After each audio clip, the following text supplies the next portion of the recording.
You're listening to Ecosysteming, the podcast redefining economic development through the lens of equitable entrepreneurship, 2 decades in the making. Join NC Idea's Tom Rue as he engages with entrepreneurs and experts who are challenging the status quo and driving lasting change. Thank you, Gary, for joining me today as we kind of consider big ideas. And I think a good place for us to start would be, I want to pose a question to you. When you hear economic development, and I'm not going to lead the witness more than just saying that, economic development, what comes to your mind? Well, first of all, thank you for having me here. I'm very excited to have this conversation with you. When I hear the word economic development more broadly, it's sort of a sterile term that I really don't understand. Right? It just sort of seems like this broad thing that really smart people are figuring out. That's what I would If think. only. But that's what I would think about it normally, and I now know that the intersection of our work, thanks to you in part, it is really realizing the untapped potential in ordinary people is a super important component of economic development. Did I answer that the way you wanted me to? I don't think I did. Well, I don't want, like I said, I don't want to lead the witness. I'm truly asking. I mean, you and I speak like at the trench level because we've been in the trenches together, all over the world, for the good, bad, and otherwise. I mean, we've had some serious pushback also on things that or resistance would be a better way to say it. So, but even the word entrepreneurship and economic development, I don't think a lot of people can make that connection. Oh yeah, that I would agree with wholeheartedly. Like economic development is smokestack chasing, to use, Well, see, that's now you're getting to the heart of my question, because that's the manifestation of it, right? That's how it's represented, and germane to our work that we have labored together on for so many years is to reframe, redefine what true economic development is, because to me it's unleashing the full potential of people, right? And we've used also other words like helping people flourish and become self-actualized. But if you're trying to develop one of the two words, right, economic outcomes, and if you can reimagine that term from that standpoint, I would like to think we could start reverse engineering what that really means. That would then inform the practices that manifest. And I think if those people that you referred to earlier in these offices and organizations that are tasked with that were to actually do that, I think the historical smokestack chasing model, buffalo hunting as it's also referred to, where we just throw money at entities to come here, I think we would find very quickly that that juice is not worth the squeeze, right? Yes, but I'm a mindset guy. So I've heard.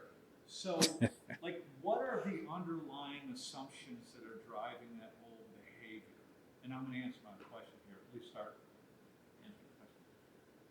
I think so much of our underlying assumptions about economic development are rooted in industrial era. They're industrial era assumptions. And what I mean more specifically is, the great man theories of the 19th century. That great men come along, like Henry Ford or Carnegie or whatever. Right. Great men once in a while come along and produce these great economic machines that create jobs for the rest of it.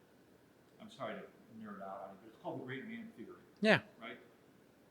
Where you and I are coming from is a different theory. It's called history from below. And the work that you and I are trying to do, the message we're trying to get out is that. It's like, hey, there's this unrecognized entrepreneurial potential in ordinary people that we're not tapping into. And that's this vast resource that's available to any community, any economic development region, that you you're not getting to with those great man theories. Yeah, I mean, no doubt. I mean, I know you've heard me say this before. Like, it's not necessarily great man theory. Let's call it great place theory, right? Well, they're hierarchical assumptions. Hierarchical assumptions, and then also like it's like we can just steal a good idea from any given region and just do it here, right? And that's what drives these chambers of commerce that'll go do these field trips to Silicon Valley, right? We're going to go out there and we're going to do what they did, and then we'll be the next Silicon Valley here, Yeah. right? And that whole practice and the whole assumptions around that are just devoid of any appreciation for history, context, right? The situation on the ground at the time. And But it's even absurd at another level, Tom. It's like you can go to Silicon Valley and you can see the visible artifacts of Silicon Valley. But what you can't see are the underlying assumptions in the people that make up Silicon Valley. like I said, doing this work, especially because it's so pioneering in nature, we take some arrows in the back. You know, I can tell you 4 years ago at NCIDEA, we looked at all of our work, and equity is at the center of it all, and we have developed new programs, and we track data that like inform our decision-making process. And we thought 4 years ago, like we still weren't having a great enough impact, so we took the next step of forming the Black Entrepreneurship Council, the North Carolina Black Entrepreneurship Council. And, I was surprised at the pushback we got, and it wasn't just from a certain base that looked a lot like you and I, but, we got pushback from people from the population we were seeking to serve. Yeah, places right? you did not expect. Exactly. So it really keeps informing me every time. I mean, this has been the nature of my work for the last 20 years, that when you're trying to be a change agent, when you're trying to, defy the status quo and try to bring in, new thinking, it's going to be faced with some resistance. Yes, but like you and I traffic in ideas. We're entrepreneurs. It's Schopenhauer said this, in the 1850s. Every truth must pass through three phases. First, you get ignored. Right. Then you get ridiculed. And if you persist, ultimately you will be celebrated. And my point is, to any entrepreneur, anybody trying something new, if you ain't up for that, you better take it twice and do it. Yeah, no doubt. Right? So yes, you're going to get arrows in the back. Yes, you're going to get pushback. Expecting it to be anything other than that is a mistake. Yeah, and it's easy for me to say because, I've got the scars that, we endured together. But you said to me once, early in the Ice House days, you said to me something about this, about like some an academic person was dismissive of Ice House. This is just a bunch of videos. And I got all flustered, and you kind of said, slow down there, pal. Like, you're getting somewhere. You're getting flustered. You're actually making progress. I remember that distinctly. You can take the most dire, economic community in the country, the most underperforming, right? The one that's behind, lags in all the positive indicators and leads in all the negative indicators, right? And regardless of how bleak that situation is, never forget somebody is benefiting from the status quo. So if you come into that environment with a better model, a way to change thinking, to empower people, right? To give them the gift, the power of critical thinking. I mean, frankly, I think this leads to a lot of the tribalism in the country right now, that if there was a trick to those that are trying to keep us divided and angry at each other, is they have managed to suspend critical thinking in a large percentage of the population. But back to my analogy, like if you're in just an economically, lacking community, you try to bring something positive, there will be antibodies that come out after you because you're messing up somebody else's game. 100%. And even, at a more basic root level, I think when you do anything new, it makes people uncomfortable. And I think from an evolutionary perspective, our default response to novelty is no. That's how we stay alive. Yeah. So let's opine about this for a second. How do we break those patterns, right? What's the example, the message? How do we get that to paraphrase an old boss of mine, that entrepreneurial imperative, right? Like, how do we make that entrepreneurial imperative or present it in such a way that it sticks, people understand it, they can embrace it, they can rise above, whatever pettiness or things that hold them back and say, for the common good, we're going in this direction together? Yeah, that's a really good question, Tom.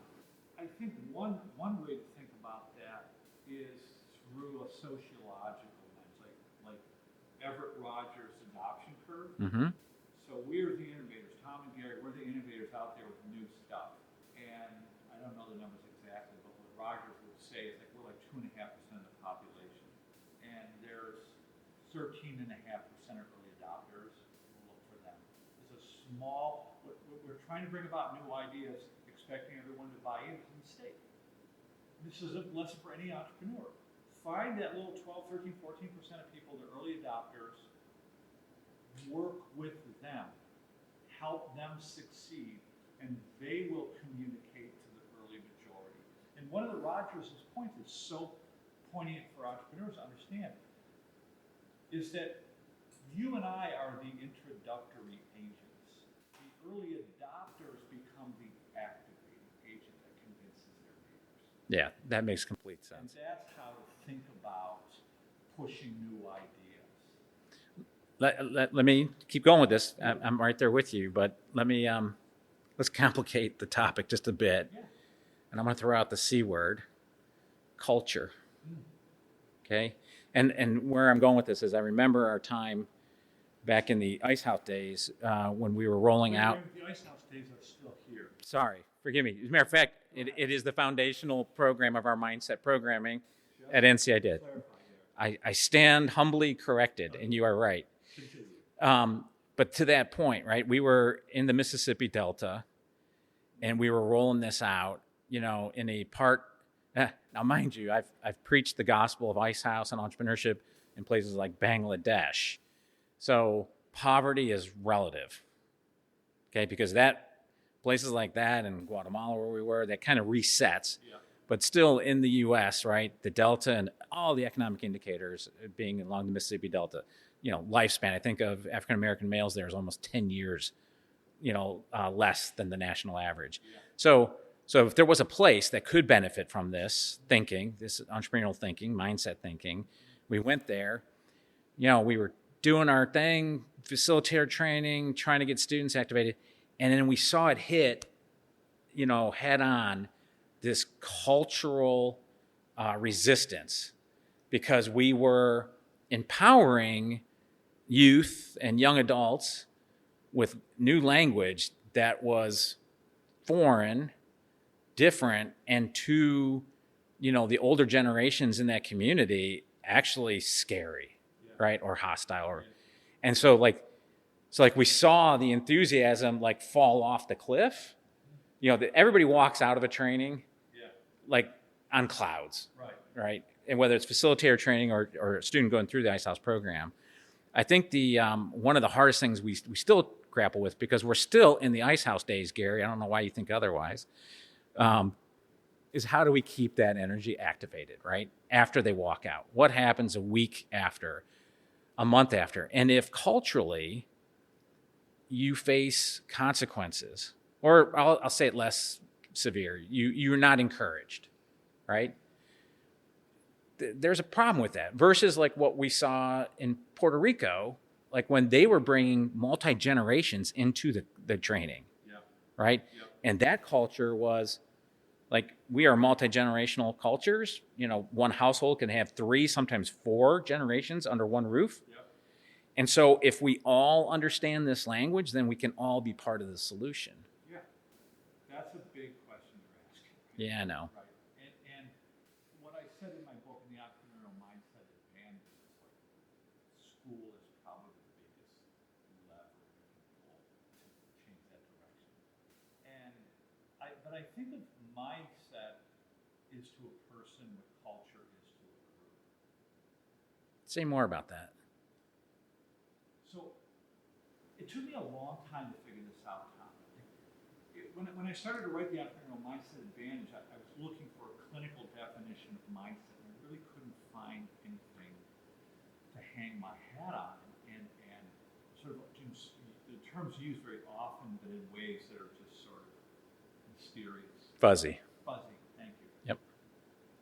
And I started looking at the cultural literature, most notably Schoeniger. And in his definition of culture, I said that's what mindset is. It's our operating system. It's a collection of unconscious assumptions that drive our behavior. That's mindset. Well, culture is our collective mindset. And the way Schein described it would be like a pattern of beliefs and assumptions that we assume to be the correct way to feel and think and act, and therefore teach to others, right? We assume it to be the correct way, and then we act on it. So all this is a long-winded way of saying that we are so steeped in a managerial culture / mindset Right. that we don't even know it, right? And so It's holding us back. it is holding us back. Now, let's talk about this. What is the difference between managerial and entrepreneurial culture? I've said this many times.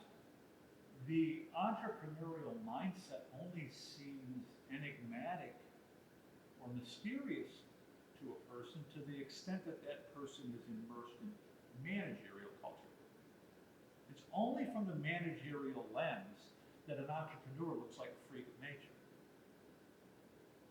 Right? What Frank Knight described as the scientifically unfathomable abilities. Right. It's because he was looking at the world through his managerial lens. Right? You know what blows my mind on that? Because I've heard you make this comparison, managerial mindset.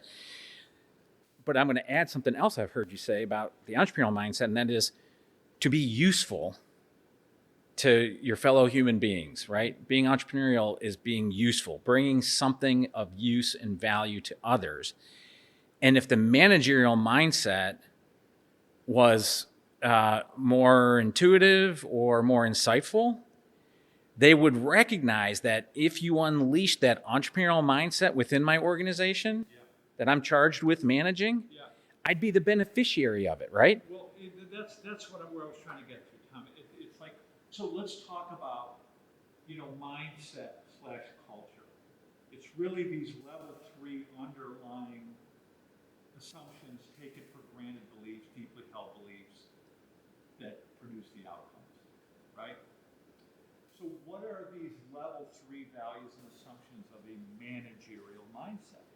Broadly speaking, these are assumptions of efficiency, linearity, productivity, right? The useful thing is already known, and we're engaged in replicating and distributing that useful thing, and we need that.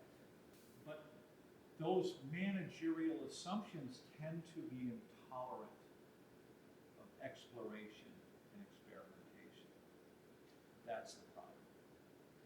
So what we've got to do is create space in school, at work, that honor both and recognize over here we've got to be really productive. And this isn't the time and the place to screw around and iterate. This is go time. But we have to create space over here where we allow space, time. Literally, the place where NCID is a space that is conducive to ideas and experimenting and trying things. If we don't see the value of that, we're likely to drive the plane right into the side of the mountain. Yeah, and one would argue in certain regions that's happening. Yeah. Right? And that's the difference why do some regions thrive and others are in decline? You could take that to the individual level, organizational level, regional. Yeah. Cultural. Yeah, I'm a big fan of Brookings and pretty much every study area that they have, but in their location-based, reports and research, you can see, and we hear this about our rural communities in particular, right? The ones that are most cynical about it say, yeah, post a sign at the border of the county border and say, last person out, turn off the lights, right? And there are communities that are dying that way. There's just nothing there, but not all, right? There are rural communities that are thriving, that are figuring something out, right? Yeah. And I'm always fascinated to understand, like, okay, what are they figuring out that these others either aren't, can't, or won't, right? Yeah, well, this is what you're talking about, what it means to be maladaptive, right? I think yes, I think that's part of it, and I think there's like 2,700 other components of it, but yes. But what you're talking about is, like, let's say two rural communities, and one is reinventing itself and thriving, and the other is dying. Let's assume that all other things are equal. Like, there's something in the culture. The access to resources is the same. There's nothing different other than you're talking about mindset. Yeah. Right? Yeah, and I've had the good fortune of living that, right, firsthand. During my time at the Kauffman Foundation, I remember we went and visited a company in Hamilton, Missouri. Oh, yeah. I remember Like that. population 1,800, I think. Yeah. Right? The company is Missouri Star Quilt Company. And it was an idea that the kids had for their mother, because their mother was a quilter. And I'll give you the very abbreviated version of the story. They basically thought, let's try to entrepreneurially empower mom to share her joy for this craft. And the kid had been exposed to entrepreneurship in college or something. Yes. So Yes. the seed got planted. Yes, he did. He had that early exposure, and he came back and did that. And at the time that at the very beginning, before Missouri Star Quilt was a household name, at least in families that do quilting, because you ask a quilter, you mention that company name, they know that company. So before that took off, this was dead small town USA, a main street, long deserted, right? When we visited, we were on the one end where there was like a J.C. Penney store that had been closed like in the 80s. And it was like a time capsule, Yeah. right? Yeah. Helena, Arkansas was like that too. Oh, yeah. I remember that. Yeah.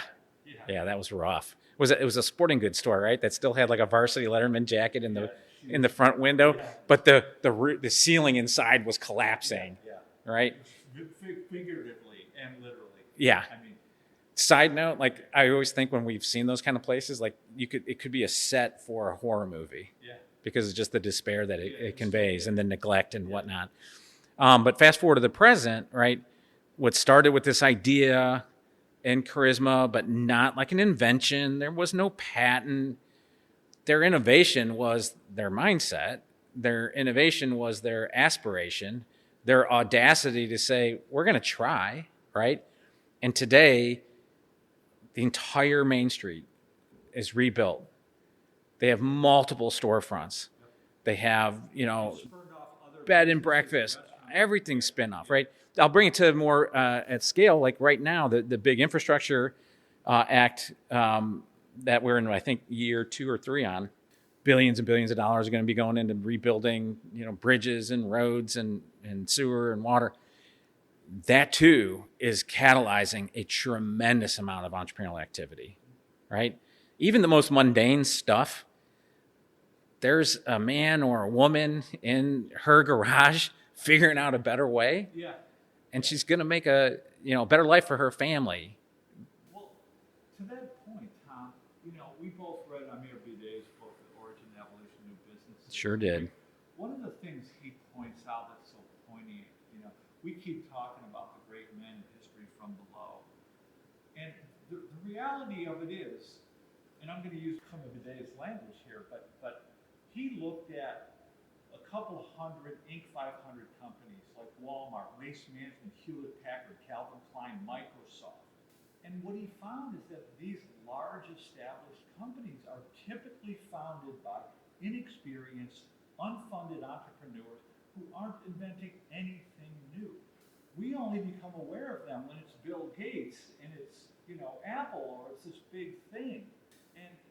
But the other thing that your comment caused me to think I'm always looking at entrepreneurship through a sort of anthropological lens, right? Why do some people behave this way while others don't? And the comparison to nature, like biomimicry is not quite the right word because we're not really mimicking bio, we are bio, so I don't know what the right term is, but in nature, it makes lots of little experiments. It doesn't really invest in big things, giant, like the dinosaurs aren't here anymore. Right. There are far more cockroaches than there are like elephants. No, I'm with you on that. You brought up, the big man theory. Yeah.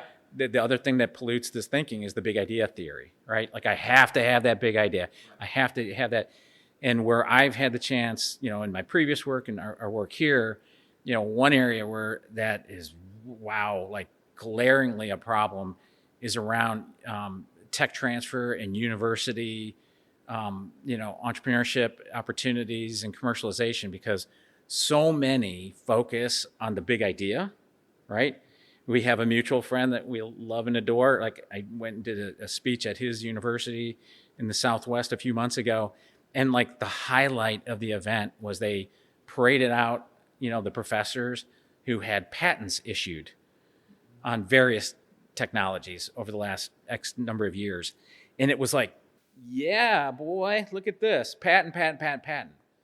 And I'm looking around feeling like, am I missing something? Because if you want to use like let's use a metaphor of like a marathon, right? And I don't mean to diminish the creation of new knowledge. That's important, right? Yeah. We need that.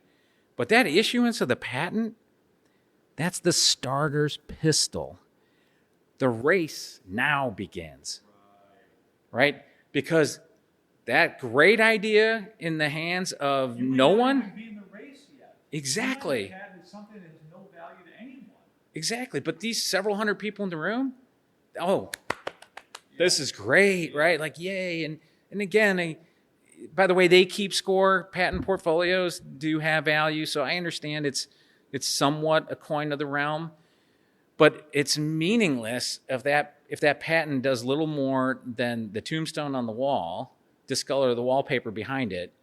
That doesn't do anything for humanity until that IP makes it to the market or it's going to serve others and change lives, right? And that's a whole process that only begins with that issuance. But again, it's such a tiny, infinitesimal thread in the fabric of entrepreneurial activity. And that's why I want to keep coming back to the work you're doing. It's like this untapped potential in ordinary people. We're challenging these old assumptions about who can be an entrepreneur. And that's like, some people will say to me, well, not everybody can do what I do. Not everybody can be an entrepreneur. Slow your roll on that. I get what you're saying. Running a business is hard, and it's not for everyone, but we're all capable of being innovative and entrepreneurial. And the work you're doing that I'm so excited about is like, it's farming. It's not big game hunting. You're planting seeds and increasing the pipeline and demonstrating to the world that, and here's another piece of the puzzle here, Tom. The likelihood that your first whack at entrepreneurship is going to be a venture-backed new technology thing is like assuming that Lionel Messi is going to step out off of a farm somewhere as a fully formed soccer player. Yeah, I know that. And so, if you look at entrepreneurs, like most of them have iterated their way to something big. Yeah. It wasn't their first rodeo. Yeah, I had to laugh for a second when you said, these guys that'll say, "Oh, no, everybody could do what I do," and you're like, "Slow your roll." I'm sure because we will have a laugh at their expense more often than not. When somebody's saying that, they're those individuals that were born on third base and think that they started on first, right? And that's a whole different story. It's also a big part of what has driven equity to be at the core of our work, because our underlying assumption and belief here is that everybody has equal entrepreneurial potential, something to give back to society while assisting their own, economic freedom, their economic emancipation. What's unequal are all of the other assets in the network, in the community. Yeah. Not everybody has debt capacity, has the network, right? Has the mentors, the training, which is why when we talk about economic development, I think communities that sometimes get this wrong, especially the ones that are just replicating the now 20-year-old model of technology-based economic development, TBED as it used to be called, where it's just like, well, just, get an angel fund and then put an accelerator connected to your college, right? And then build a mentor network, right? All that stuff, again, comes together nicely in service of particular demographics that have historically had those advantages. Right? And if you are to say and clutch your pearls and say, oh, we need to do something for, our rural communities, you can't take a model that was built for something over here for a time that doesn't exist anymore and say, just drop it in over here. Right? That's as stupid as it is naive. But this goes back to the maladaptive conversation, right? This is, the world is changing really rapidly. And as humans, the thing that you've heard me talk about so often is that nothing fails like success. The mindset that once enabled us to succeed in this post-war industrial era, that was absolutely essential for our success, is the very mindset that will now prevent us from adapting. Right. The Germans have a word for it, it's called Einstellung effect, which essentially means attitude effect, I think. But it's getting at the underlying beliefs and assumptions. Yeah. And that's what we're talking about. So there's this maladaptive response to change. One of the maladaptive responses you see in changing times is a desire to go backwards. Let's go back to some nostalgic, imagined past. But there's also a maladaptive response is to double down on prior beliefs. Let's just do it a little bit harder, a little bit faster. Let's ask everybody to do a little bit more for a little bit less. And that might work in a temporary slowdown, but that'll lead to your demise in the changing world. Yeah, it's not sustainable. And that's what, great thinkers have said this, like, you can't keep doing what you always did. You're going to get the same results. And I think it's part of the human condition. We're maladaptive. We have to. I want to, this forum that we're having is meant to just be thought provocative. So I have no idea where this is going to go, but I'm going to throw it out there so that we can at least contribute to a body of thinking on the subject. How can we compensate for, even if in some cases I suspect, or I would classify as downright nefarious, but let's just say, to be a little more kind, blatant partisanship that works against the interest of what we're trying to accomplish. And I'm going to give you an example to give you context. Again, we have, and I'm sorry to be a broken record, but equity is at the base of everything. It's a core value, so it's expressed through our work. I'm blessed by an incredible team and a board where we all stack hands on our values, right? And helping everybody, be successful and flourish is baseline to that. Well, at the moment, you may have noticed there is a very aggressive anti-DEI, anti-equity, anti-whatever you want to call it effort, right? And it's in the state of North Carolina, there's definitely a big force of that, and it's permeated the UNC system, so all the college system. We're coming up with an RFP for our next round of our ecosystem grant, and it will have the same language that preferential treatment will be given to, projects that cater to everybody equally, and in particular historically underserved groups. And we've heard from some of our long-term trusted partners that they're no longer even permitted. They're not allowed to. They won't even apply for money. Not ask for money from the system, but they can't even go after free money that will be additive to the work they do, if that money even overtly states but does not require equity at the base of it. Yeah. Think about like cutting off your nose to spite your face, right? And understandably, they came to us and said, that might preclude us from the next round coming up. Would you consider changing your language? Can you just take that out so that we can apply? And you want to talk about being between a rock and a hard place. I love these partners, right? I want to serve these partners, but that's core to our values. right? And if we don't defend and uphold our values, then what good are they? Values that only are applied when things are easy and you face no consequences, those aren't values, right? And so I look at these times and I think, what innovative, what's the bank shot, right, that we can help? I don't want to look at somebody of the whatever is the opposite of my political view and say they're bad people. They're not. I truly don't believe that. And I know that's hard to say in these times, right? Because we want to define each other as you're bad, I'm good, I'm right, you're bad, you're wrong. Exactly. That's unfortunate that that's crept into the psyche. But we have to help people understand that. And any ideas, like what would you think about that? Like how do we do that? How do we deprogram or reprogram, to be more kind about it? By eating your own dog food. So living by example.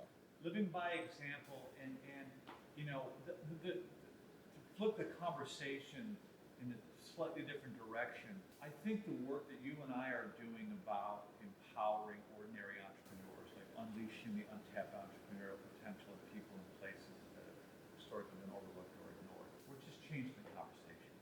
You know, it's almost like a neutral thing. Yeah, I think I just thank you for saying that, because I think you're right. And I'll keep with that example. You know, we've been following this case, as many have in our space, about the Fearless Fund. What I'm saying is, let's stop arguing about that stuff. You benefit when this guy over here is more entrepreneurial. Yeah, the problem is they're resistant to that data, right? We live in a time where you say 1 + 1 = 2, and somebody's going to say, I don't believe you. Back to my bell curve thing. Right. But back to my example of what you said, just living it, right? Being that beacon to live it. The Fearless Fund, it was a case where these two women in Atlanta came together and put together an angel fund to specifically fund black women doing startups. And it got attacked in the court system, and they lost, right? And so they appealed the case, and then the appeal lost. The day the public appeal losing came out, the very next day we announced grants that we made under the auspice of the Black Entrepreneurship Council. And, you know, we put it out as a press release out in the world. I got an email from a dear friend, lives and works at a very large foundation in the Midwest. She sent me this email with our press release. And, you know, with the beginning of the line, like, I love you guys so much. Yesterday, I was depressed to see that the Fearless Fund, you know, had not prevailed, in her opinion, when they should. And so many people are pulling back. And then the very next day, here's an organization that comes out and says, right is right. Yeah. And we're still sticking to our guns, right? Yeah. And through that little act, I think I've heard you call it once like social deviance, is it? Is that? No, positive deviance. Yeah, I guess social deviance would be bad. Yeah. But positive deviance, I would say it's a sad thing that just doing what's right should even be considered deviant at all, but yeah, the whole spectrum has changed. Yeah. You know, but anyhow, I think that's what you're saying, right? Like, just stick to your guns. Be the change, right? Right. Like you said at the beginning of this conversation, you're going to have arrows in your back. The fact remains, like, you and I have seen the evidence of the extraordinary ability of ordinary people, and that's really the message. Like, if you don't want to take that message, don't take it right now. Maybe you're not ready for the message. And I don't need to hate on you if you're not ready for it. I get it. No problem. Yeah. I don't need to burn the bridge. I don't need to. Let me kind of, to wrap things up, let me ask you a question. You know, how will we know we're having an impact, or we're on the right path, or we've achieved? You know, like when do we get to raise our hands and say mission accomplished, right? Never. Yeah. That would be my statement too. Just because the work is so vast. I remember somebody once asked me in an interview, like, who do you see as, you know, oh, I know who that was.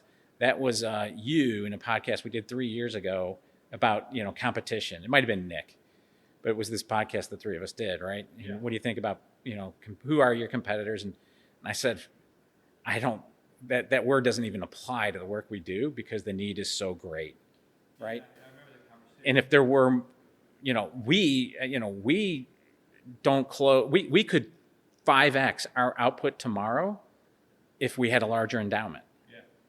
Yeah. We are leaving so much positive impact for the economy, for our communities, for society on the cutting room floor because of practical limitations in our own funding. Yeah, but Tom, you know, you and I are blazing new trails and plowing new ground, and like that's what comes in the territory, as I see it.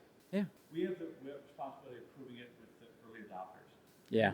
We've got plenty of evidence. You know, we could sit here for another 2 hours talking about the letters we've gotten, the impact we've seen with our own eyes, and just, Yeah. you know, don't even get me started about the work I did with Linda Keena inside the maximum security prison with, you know.